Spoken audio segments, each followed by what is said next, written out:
नमस्कार. आज मी कच्च्या केळ्याची भाजी करत आहे बरं का. तर त्यासाठी मी कांदा, लसूण आणि कोथिंबीर चिरून घेतलेली आहे. आता या कच्च्या केळ्याच्या वरचं जे साल आहे ते सगळं साल मी अगदी व्यवस्थित चाकू हाताला लागू नये असा काळजी घेऊन ही सगळी सालं अशी सोलून घ्यायच्यात बरं का.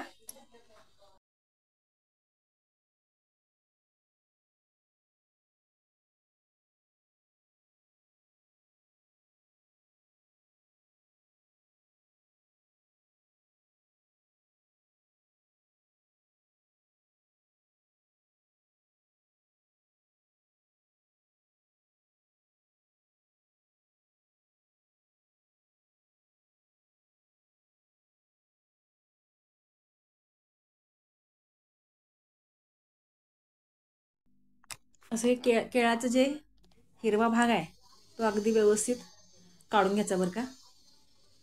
जरी ते हिरवा भाग राहिला तर सुद्धा काय प्रॉब्लेम येत नाही, चवीला चांगलंच लागते ते. असं अगदी व्यवस्थित हे सगळं मस्तपैकी अशी साल काढून घ्यायची याची.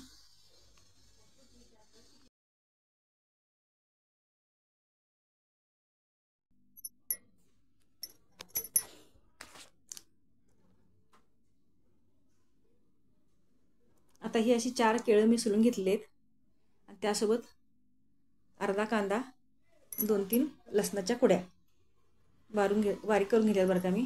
1 मिरची. आता हे जे असे बारीक बारीक चॉप करून घ्यायचे आणि ते पाण्यात टाकायचे. कापलेलं केळं जर वर ठेवलं तर ते काळं पडते बरं का. म्हणताना स्वच्छ पाणी घ्यायचं आणि एका भांड्यात हे असं कट करून त्या भांड्यातच हे केळाचे जे आपण जे तुकडे करून टाकतोय त्यात पाण्यात टाकून घ्यायचे. म्हणजे फोडणी टाकेपर्यंतच्या काळात केळ काळं पडण्याची शक्यता असते बरं का. पाण्यात टाकल्यामुळं हाय तसा रंग राहतो तो पांढरा. सगळी केळं मी चॉप करून घेते.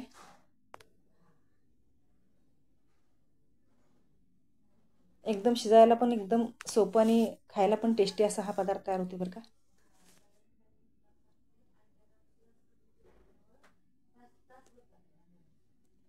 एकसारखं असं हे चॉप करून घ्यायचं.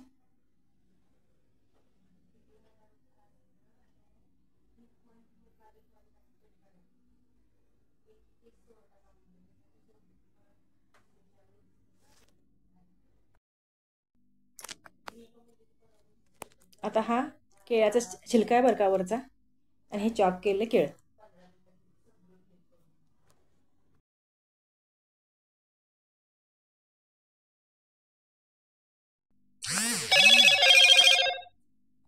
आता एक कढई घेऊन मी त्यात एक अर्धा पळी तेल घालते. त्यात ती मोहरी घालते. मोहरी तडतडून झाली की जिरे घालून घ्यायचे. जिऱ्याला आणि मोहरीला चांगले तडका मारून झाला की मग हे चॉप केलेला कांदा आणि टोमॅटो, लसूण आणि 1 मिरची हे चांगलं कढईत आपण हे फ्राय करून घ्यायचं बरं का मंद आचेवर. एकसारखं आपलं उलातनं ढवळत राहायचं. म्हणजे कांदा आणि टोमॅटो, मिरची जे आता आपण घातलेलं आहे ते सगळं एकजीव होते. त्यातच आता मी आपण जे केळ चॉप करून घेतलेलं आहे ते टाकलं बरं का. आता हे चांगलं हे पण एकजीव फ्राय असं शॅलो फ्राय केल्यासारखं थोडा वेळ बिन पाण्याचंच हे करून घ्यायचं. त्यात हा गरम मसाला, हे तिखट, हे मीठ असं घालून परत हे एकजीव करायचं. एका बाजूला मी पाणी उकळत ठेवलं बरं का भाजीत घालण्यासाठी. आणि गरम केलेलं पाणी अगदी थोडं अर्धी वाटी घालायचं. कुणाला हे सरसरीत आवडते, कुणाला सुक्कं आवडते. ज्याप्रमाणे आपली खाण्याची टेस्ट आहे त्या प्रमाणात पाणी घालायचं. आता वरतून मी हळद घालते आणि ही कोथिंबीर शिजून झाली की मग कोथिंबीर घालायची. हिंग पण घालायचं बरं का ह्यात. आणि कुणाला जर चिंच आवडत असेल तर थोडीशी चिंच पण टाकू शकता तुम्ही. फक्त लोखंडी कढईत चिंच टाकू नये. मग तुम्हाला भांडं वेगळं घ्यावं लागेल शिजवायला. आता हे शिजलेलं आहे बरं का आपली भाजी. जरी तुम्ही ही गॅस खालनं बंद केला तरीसुद्धा नुसत्या वाफेवर हे पाणी आटते बरं का. ही कोथिंबीर गेली. आता ही भाजी आपली खाण्यासाठी तयार आहे.